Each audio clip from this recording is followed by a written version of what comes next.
বিজেপির মহিলা মোর্চার রাজ্য মহিলা কমিশন অভিযান মিছিলের অনুমতি দেয়নি পুলিশ এবং মিছিলের আগে চলছে পুলিশের ধরপাকড়। সেই পরিস্থিতির দিকে নজর রাখবো। আমাদের সঙ্গে সরাসরি রয়েছেন প্রতিনিধি শাশ্বতী রায়। শাশ্বতী, এই মুহূর্তের কি পরিস্থিতি?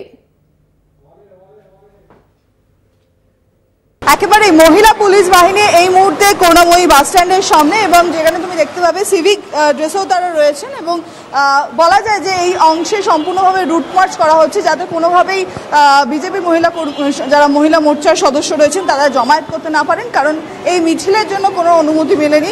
সেক্ষেত্রে অনেকেই তুলে নিয়ে যাচ্ছেন, যারা মেট্রোর ভেতর থেকে বেরোচ্ছেন তাদেরকেও সরিয়ে দেওয়া হচ্ছে বা তাদেরকে জমায়েত করতে দেওয়া হচ্ছে না, সেই ছবি কিন্তু বারবার করে ধরা পড়ছে। তুমি এই মুহূর্তে দেখতে পাবে এখানে প্রচুর পরিমাণে মহিলা বাহিনী তাদেরকে নিযুক্ত রাখা হয়েছে যাতে পরিস্থিতি নিয়ন্ত্রণে থাকে, এবং সব থেকে বড় বিষয় যে বেশ কিছু কর্মী সমর্থক বিজেপি মহিলা মোর্চা তারা এখানে সংগঠিত হয়েছিলেন, তাদেরকে এখান থেকে সরিয়ে দেওয়া হয় এবং বেশ কিছু জনকে কিন্তু ধরেও নিয়ে যাওয়া হয়েছে।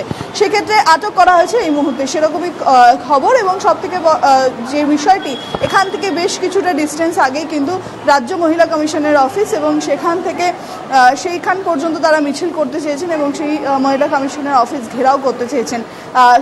সেই কারণেই এই ধরপাকড়। তাহলে শাশ্বতী, এবার কি পরিস্থিতি পুরোপুরি স্বাভাবিক? তাদেরকে ওখান থেকে একেবারেই সরিয়ে দেওয়া হয়েছে?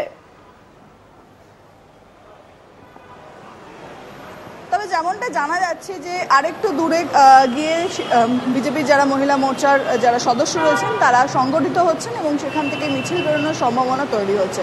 এই মুহূর্তে করুণাময়ী বাস স্ট্যান্ডে কোনো জমায়েত না হলেও অপর জায়গা থেকে জমায়েত করে তারা কিন্তু রাজ্য কমিশনের উদ্দেশ্যে এখন মিছিল করতে পারেন বলেই খবর। সেক্ষেত্রে পুলিশ কতটা তৎপর? এই মুহূর্তে কি দেখতে পাচ্ছ নিরাপত্তার ছবিটা?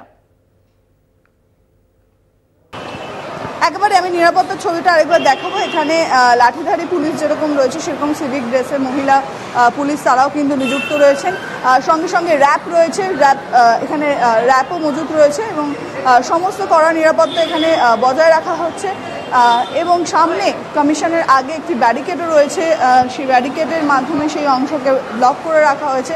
তবে এই মুহূর্তে যান চলাচল স্বাভাবিক রয়েছে, কারণ যতক্ষণ না পর্যন্ত মিছিল শুরু হচ্ছে ততক্ষণ পর্যন্ত এই মিছিল আটকানোর কোনো পরিকল্পনা এই মুহূর্তে নেই। তবে মিছিলের কোনো রকম অনুমতি দেয়নি বিধাননগর পুলিশ, সেই অনুযায়ী করুণাময়ী বাস স্ট্যান্ডের সামনে কোনো জমায়েত তারা করতে দিচ্ছেন না। ধন্যবাদ শাশ্বতী, আমাদের সঙ্গে সরাসরি ছিলেন।